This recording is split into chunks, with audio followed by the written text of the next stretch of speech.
सोचिए, एक ऐसा नियम जिसे तोड़ना मतलब मौत, एक ऐसा पहला तीर जिसे चलाने वाले का अधिकार सिर्फ एक ही योद्धा को मिलता था। इतिहास के पन्नों में दर्ज है, इस नियम ने कई युद्धों को परिणाम पलट दिया। आज हम बताएंगे हिडन स्टोरीज ऑफ इंडिया पर युद्ध का पहला तीर और उसके चौंकाने वाले रहस्य। भारत के मध्यकालीन युद्धों में, जैसे राजपूत और मुगल लड़ाइयों में, पहला तीर सिर्फ कैरोमोनियल नहीं था। इसे चलाने वाला योद्धा सबसे बहादुर और सबसे भरोसेमंद होता था। गलती होने पर राजा या सेना पर इसका भीषण खतरा आ सकता था।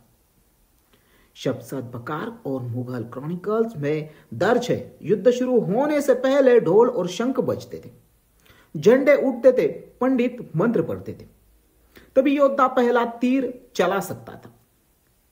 यह सिर्फ रिचुअल्स नहीं है, बल्कि स्ट्रैटेजी भी थी। पहला तीर की मोरल पर साइकोलॉजिकल इंपैक्ट था। पूरी सेना देखती थी, अगर योद्धा डर गया या असफल रहा तो युद्ध का झुकाव पलट सकता था। इसलिए तैयारी महीनों पहले से होती थी। चिटनीस बकार और राजपूतना क्रॉनिकल्स में ये बातें दर्ज है। पहला तीर तब तक नहीं छोड़ा जाता जब तक सभी संकेत परफेक्ट ना हो। इसका उल्लंघन का सम्मान खोने के साथ साथ मृत्यु तक भी ये ले जा सकता था। इस भूमिका के लिए चुना जाता था सबसे अनुभवी योद्धा, अक्सर राजा का संरक्षक, कभी कभी राज्य का युवा राजकुमार। उसकी योग्यता और शौर्य को जांचने के लिए अलग अलग टेस्ट रखे जाते थे। पहले तीर से पहले होती थी कई रहस्यमय क्रियाएं, हाथों पर राख, जल का मिश्रण, तलवार और धनुष की पूजा, मंत्र उच्चारण और ध्यान। यह सब दुश्मन को साइकोलॉजिकल दबाव देने के लिए भी था। पहला तीर चलता ही नहीं, बल्कि पूरी सेना होल्ड करती।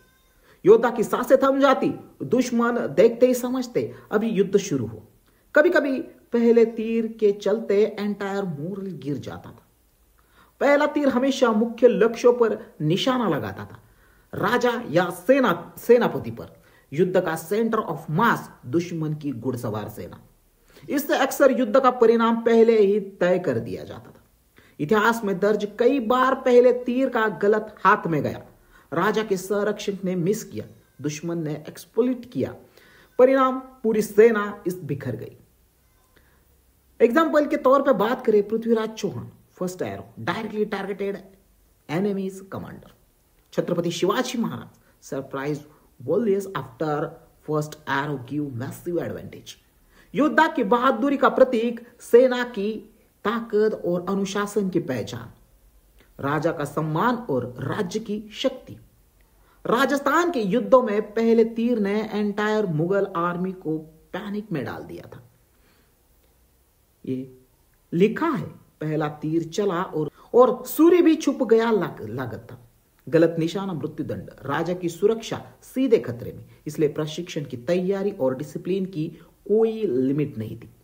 आज हिस्टोरियंस केवल कैरोमोनियल एक्ट नहीं मानते, ये साइकोलॉजिकल वॉरफेयर और प्रिसिशन स्ट्रैटेजी का हिस्सा भी था। मॉडर्न मिलिट्री डील्स में भी इसका इको आपको देखने को मिलता है। राजपूताना, मराठा और मुगल आर्मीज में इसके नियम अलग है। कभी राजा खुद पहला तीर चलाते, कभी केवल इलाइट कार्ड, कभी केवल सिंबॉलिक एरो, लेकिन मोरल इफेक्ट वही, फियर, प्रेशर और रिस्पॉन्सिबिलिटी का सबसे बड़ा टेस्ट। युद्ध को न केवल मैथमेटिक्स बल्कि कोरेज और फोकस दिखाना होता था। पहला तीर आज भी इंडियन मटेरियल कल्चर में रिवर्ड है। रामलीला और बैटलफील्ड में री इनहैंसमेंट में रिचुअल्स दिखाया जाता है। पहला तीर बताता है इतिहास केवल नंबर्स या स्पोर्ट्स का नहीं, मन, रणनीति और डिसिप्लिन ने युद्ध बदल दिया था। तो अगली बार जब आप युद्ध के मैदान की कहानी सुने तो सोचिए, कौन चला रहा है पहला तीर, और क्या वह तीर सिर्फ लोहे का था या इतिहास बदल देने वाला था।